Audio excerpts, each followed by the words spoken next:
భారత్‌లో కొద్ది రోజులుగా నెలకొన్నటువంటి పరిస్థితులు అంటే పశ్చిమాసియా దేశాల్లో జరుగుతున్నటువంటి యుద్ధ పరిస్థితుల నేపథ్యంలో గ్యాస్ ధరలు, పెట్రోల్ ధరలు పెరుగుతాయని ఎప్పటినుంచో చెప్తూ వస్తున్నారు. అందులో భాగంగా రీసెంట్‌గా గ్యాస్ ధరలైతే పెరగడం జరిగింది. డొమెస్టిక్ గ్యాస్ అయితే గనక రూ. 60, కమర్షియల్ గ్యాస్‌కి రూ. 115 పెంచడం జరిగింది.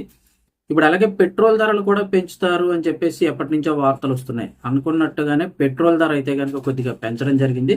అయితే ఇక్కడ మనకు రెగ్యులర్‌గా వాడుకునేటువంటి పెట్రోల్ కాకుండా పవర్ పెట్రోల్ అయితే పెంచడం జరిగింది. ఎంత పెంచారు ఏంటనేది అయితే ఒకసారి తెలుసుకుందాము. కొద్ది రోజులుగా భారత్‌లో పెట్రోల్, డీజిల్ ధరలు పెరుగుతాయన్న ఊహాగానాలు అయితే నిజమయ్యాయని చెప్పేసి జాతీయ మీడియా అయితే గనక ప్రకటించింది. హిందుస్థాన్ పెట్రోలియం కార్పొరేషన్ లిమిటెడ్ సంస్థ పెట్రోలియం ధరలను అయితే గనక పెంచుతూ ప్రకటన విడుదల చేసింది. లీటర్పై రూ. 2.50 అంటే రూ. 2.30 అయితే గనక పెంచుతున్నట్లుగా పేర్కొంది. పెరిగిన ధరలు వెంటనే అమలవుతాయని, పశ్చిమాసియాలో నెలకొన్న యుద్ధ పరిస్థితుల ప్రభావం వల్ల ఈ అంతర్జాతీయ ఫ్యూయల్ మార్కెట్ మీద పడిందని, ఫలితంగా పవర్ పెట్రోల్ రేట్లను పెంచక తప్పడం లేదని హెచ్పిసిఎల్ పేర్కొన్నట్లుగా తెలుపుతున్నారు. పెరిగిన ధరతో లీటర్ పవర్ పెట్రోల్ ఇప్పుడు రూ. 115 అయితే చేరింది. ఇదిలా ఉండగా ధరల పెంపు నేపథ్యంలో ముడి చమురు సరఫరాపై వస్తున్న వార్తలపై కూడా హెచ్పిసిఎల్ ట్విట్టర్ వేదికగా స్పందించింది.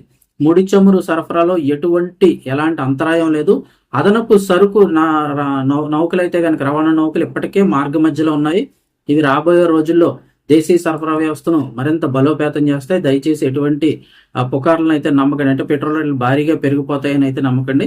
ఆ నౌకలు అయితే వచ్చేస్తున్నాయి. పెట్రోల్తో సంబంధించినటువంటి ముడి చమురు నౌకలు అయితే వచ్చేస్తున్నాయి.